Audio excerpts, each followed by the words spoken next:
जय हिंद दोस्त। बता दूं कि अगर आप चाहते हैं स्टेट बैंक के अंदर क्लर्क का जॉब करना तो आपके लिए ये वैकेंसी बहुत ही अच्छी है। मैं बता दूं कि देखिए अभी फिलहाल का जो स्थिति बना हुआ है सभी में बहुत ज़्यादा वैकेंसी आ रही है।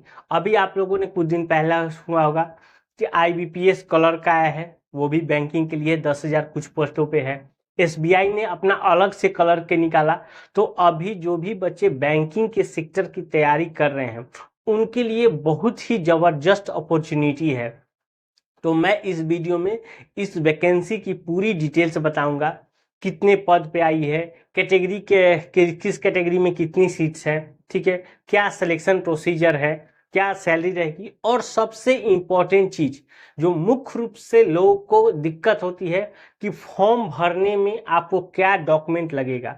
आप अगर पहले से डॉक्यूमेंट तैयार रखेंगे फॉर्म भरने में आपको दिक्कत नहीं होगा।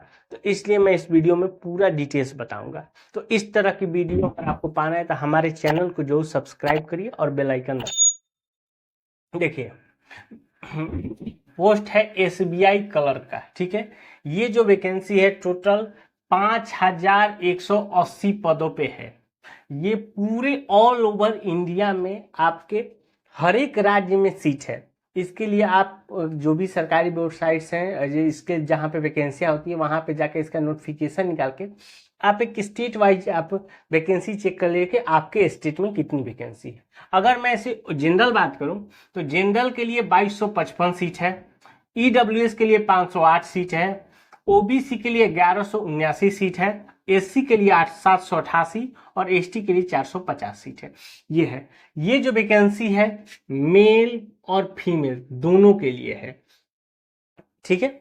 चलिए अब इसमें जो क्वालिफिकेशन मांगा जा रहा है आपके लिए ग्रेजुएशन पास मांगा जा रहा है, ठीक है। अगर आप किसी से भी ग्रेजुएशन किए हैं तो आप अगर नॉर्मल ग्रेजुएशन किए हैं या इंजीनियरिंग से किए हैं या अगर मेडिकल फील्ड से भी किए हैं, अगर आप बैंकिंग सेक्टर में जाना चाहते हैं तो आप इजीली जा सकते हैं। चलिए एज की अगर हम बात करें तो 20 साल से लेकर 28 साल तक ये आपका एज है, ये है जनरल के लिए।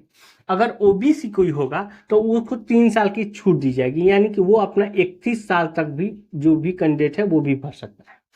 अगर SC ST वाले हैं तो उनको 5 साल की छूट दी जाती है, यानी कि वो 33 साल तक के जो भी बच्चे हैं वो फॉर्म को डाल सकते हैं। ये हुआ आपका एज। बात करते हैं फॉर्म भरने का। देखिए फॉर्म आपका शुरू हो चुका है, 6 अगस्त से आपका फॉर्म शुरू हो गया। अब 26 अगस्त तक आप इस फॉर्म को डाल सकते हैं। तो फॉर्म जब भी भरना होगा तो आप लास्ट डेट का कभी इंतजार मत करिए। आपको पता होगा सर्वर की कितनी दिक्कत होती है, तो आप लास्ट डेट से पहले इसका फॉर्म फिल कर लीजिएगा। फॉर्म भरने के लिए जो आपको कॉस्ट लग रहा है 750 रुपये का चार्ज लग रहा है, ये जनरल, EWS और OBC को।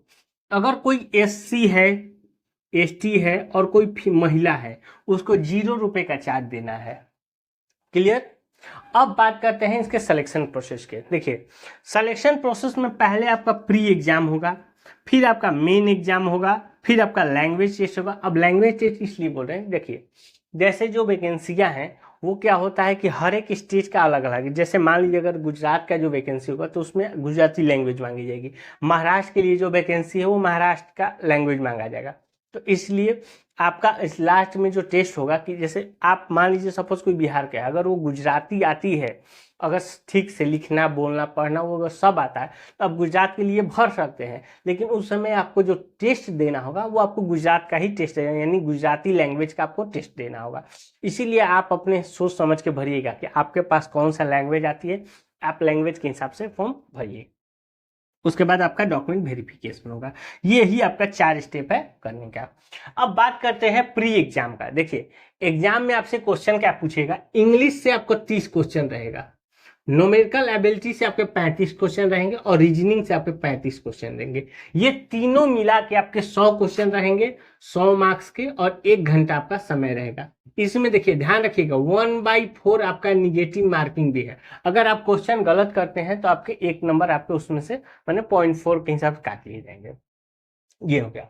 अब जब प्री जो लोग क्वालिफाई कर लेंगे तो आपका मेन एग्जाम होगा। मेन एग्जाम में आपको देखिए 4 तरह से क्वेश्चन पूछे जाएंगे। जनरल अवेयरनेस से 50 क्वेश्चन रहेगा 50 मार्क्स का, जनरल इंग्लिश से 40 क्वेश्चन रहेगा 40 मार्क्स का, क्वांटम एप्टीट्यूड से 50 क्वेश्चन रहेगा 50 मार्क्स का, और रीजनिंग से आपके 50 क्वेश्चन रहेगा लेकिन वो 60 मार्क्स का हो जाएगा। तो कुल मिला के कहने का मतलब 150 आपका क्वेश्चन रहेगा, 200 आपका मार्क्स रहेगा, ठीक है।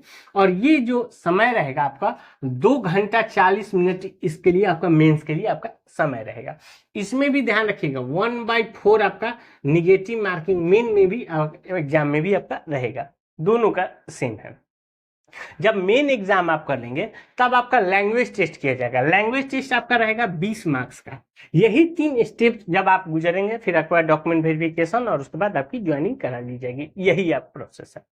बात करते हैं कि जब आप इसमें जाएंगे तो सबसे ज्यादा क्यूरियोसिटी क्या होती है कि आपको सैलरी क्या मिलेगी, क्योंकि अल्टीमेट जब भी जो भी लोग करते हैं अपनी लाइफ को स्टेबल करने करते हैं तो आप चाहते हैं कि ज़्यादा से ज़्यादा अर्न हो।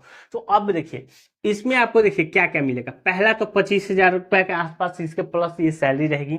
उसके बाद अदर अलावेंस भी रहेगा, साथ साथ जो बैंकिंग का फैसिलिटीज रहेगी, ठीक है, वो सारी चीज़ों को मिलेगी। तो ये एक मैं बता दूं कि क्लर्क का जॉब जो है एक ऑफिशियल जॉब है। स्टेट बैंक है, बैंक को आपको पता है कि बैंक क्या क्या करते हैं, 10 बजे से लेके 5 बजे तक वर्किंग आवर में काम करती है। तो आपको कुल मिला के ये तो एकदम क्लियर हो गया कि आपको 10 बजे से लेके 5 बजे तक ही आपको काम करना है, मतलब ऑफिशियल काम है, आपको भागा दौड़ी वाली काम नहीं है, ठीक है। अब बात करते हैं डॉक्यूमेंट का। जब फॉर्म भरते समय इंपॉर्टेंट डॉक्यूमेंट क्या लगेगा, इसको थोड़ा ध्यान से देखिएगा, नहीं तो बाद में जब फॉर्म भरने जाते हैं लोगों को बहुत सारी दिक्कतें आती है, खासकर नए बच्चे। देखिए जो लोग पहले बैंकिंग का तैयारी कर रहे हैं फॉर्म भर रहे हैं उनके लिए अलग है, लेकिन जब नए बच्चे के लिए उनके लिए विशेषकर ध्यान देना है। पहला आपका 10th का मार्कशीट लगेगा, दूसरे में 12वीं का मार्कशीट और ग्रेजुएशन का मार्कशीट। कहने का मतलब कि ये तीनों जो आपका क्वालिफिकेशन रिलेटेड है उसका मार्कशीट। अगर ध्यान रखिएगा यदि कोई इंजीनियरिंग के किया है तो उसका इंजीनियरिंग वाला देगा, मेडिकल वाला किया है तो मेडिकल वाला देगा, ये होगा।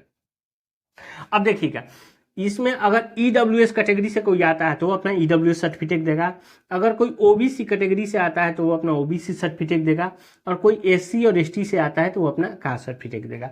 ये चीज़ ध्यान रखिएगा। ये देखिए आजकल क्या होगा कि केंद्र का एक अलग बन रहा है ईडब्ल्यूएस और ओबीसी का, तो उसी तरह आपको जो बनाना है वो केंद्र वाला ही अप्लाई करिएगा, आपके राज्य वाला मत अप्लाई करिएगा। जैसे बिहार में बनता है, बिहार में ओबीसी बनता है केंद्र के लिए, एनसीएल बनता है बिहार राज्य के लिए, तो यहाँ पे आपको केंद्र वाला ओबीसी यूज करिएगा, बिहार वाला एनसीएल मत यूज करिए, ये समझ लीजिए। उसी तरह आपका हर एक स्टेट का जो भी स्टेट वाले हैं अपना स्टेट वाला एनसीएल या ईडब्ल्यूएस मत यूज करिएगा, अपना केंद्र वाला यूज करिएगा। इसके बाद आपका निवास हो गया, उसका आपका आधार कार्ड। उसके साथ साथ देखिए आपका थंब इम्प्रेशन लिया जाएगा, हमको लेकर उसको इम्प्रेस। उसके साथ देखिए सेल्फ डिक्लेरेशन, उसमें क्या होता है कि एक पेज पे अपना लिखा होता है अपना नाम या डेट ऑफ मैंने जो भी, इसका आप नेट पे भी सर्च मारिएगा कि बैंकिंग सेल्फ डिक्लेरेशन क्या है तो वो लिख के आ जाएगा। उसको देख के आपको एक पेज पे लिखना है, उसको भी स्कैन करके अपलोड करना है। उसमें यही दिया होता है कि मैंने जो जानकारियाँ दी है वो सभी सही है, अगर इसमें कोई भी जानकारी मतलब गलत होती है तो मतलब आपका फॉर्म रिजेक्ट होता है या किसी भी कारण तो खुद का जिम्मेदार आप खुद ही होंगे। उसके बाद देखिए अब क्या हो गया, लाइव फोटो। पहले क्या था कि आप फॉर्म यदि कोई दूसरे को देकर भी आप भरवा सकते थे, लेकिन अब क्या हो गया आपका लाइव फोटो लिया जाएगा, तो इसलिए फॉर्म भरवाते समय आपको खुद का रहना भी जरूरी है। उसके बाद एक फोटो भी लगेगा जो कि मैंने नॉर्मल अपलोड होगा।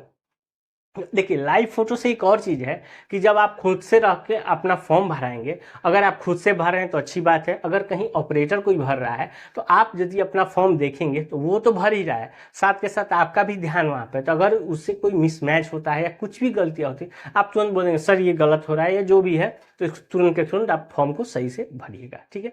अगर इसके बावजूद भी आपको कोई और जानकारी चाहिए तो हमें नीचे कमेंट करके पूछ सकते हैं। मिलते हैं नए वीडियो में, तब तक के लिए।